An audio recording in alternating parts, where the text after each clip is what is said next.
আসন্ন বিধানসভা নির্বাচনকে কেন্দ্র করে জোর তৎপরতা শুরু হয়েছে রাজনৈতিক দলগুলোর মধ্যে।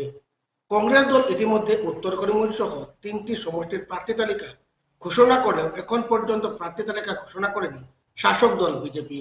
তবে উত্তর করিমগঞ্জে সম্ভাব্য তালিকায় রয়েছেন মিশন রঞ্জন দাস, সুব্রত ভট্টাচার্য এবং ডক্টর মানস দাস। উত্তর করিমগঞ্জের কংগ্রেস বিধায়ক কমলাক্ষ দেবপুরকেষ্ট বিজেপিতে যোগদান করে এবার কাটিগড়া সমষ্টিতে কাজকর্ম করছেন। অন্যদিকে উত্তর করিমগঞ্জ আসনে বিজেপির জয় নিশ্চিত করতে কাজ করছেন দলীয় প্রার্থীরা। সম্ভাব্য প্রার্থী হিসাবে সুব্রত ভট্টাচার্য, মিশন রঞ্জন দাস এবং ডক্টর মানস দাসের নাম উঠে এসছে।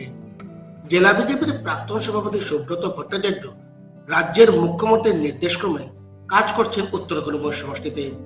সুব্রতবাবুর রয়েছে কর্মদক্ষতা এবং দলের প্রতি আনুগত্য। ছাত্রজীবন থেকে বিজেপির সঙ্গে যুক্ত সুব্রত ভট্টাচার্য সম্ভাব্য প্রার্থী তালিকায় রয়েছেন শীর্ষস্থানে, এমনটাই দাবি রাজনৈতিক মহলের। অন্যদিকে প্রাক্তন বিধায়ক মিশন রঞ্জন দাস রয়েছেন তালিকায়। দলের বরিষ্ঠ কর্মী তথা রাজ্যসভার প্রাক্তন সাংসদ হিসেবে কাজ করেছেন উত্তর করিমগঞ্জ সমষ্টির জন্য। বিজেপির সম্ভাব্য তালিকায় নাম উঠে এসছে শ্রীভূমির প্রাক্তন পৌরপতি ডক্টর মানস দাসেরও। দলের বিভিন্ন গুরুত্বপূর্ণ পদে কাজ করেছেন মানসবাবু।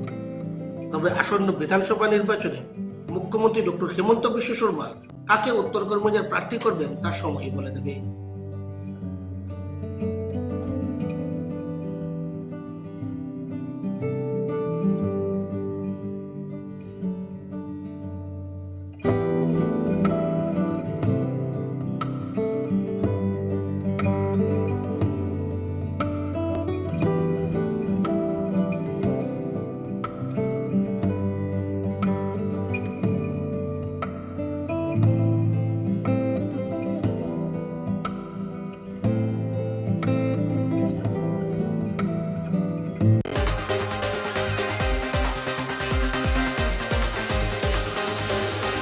এমকেসিএন রিপোর্টার আজ এ পর্যন্তই।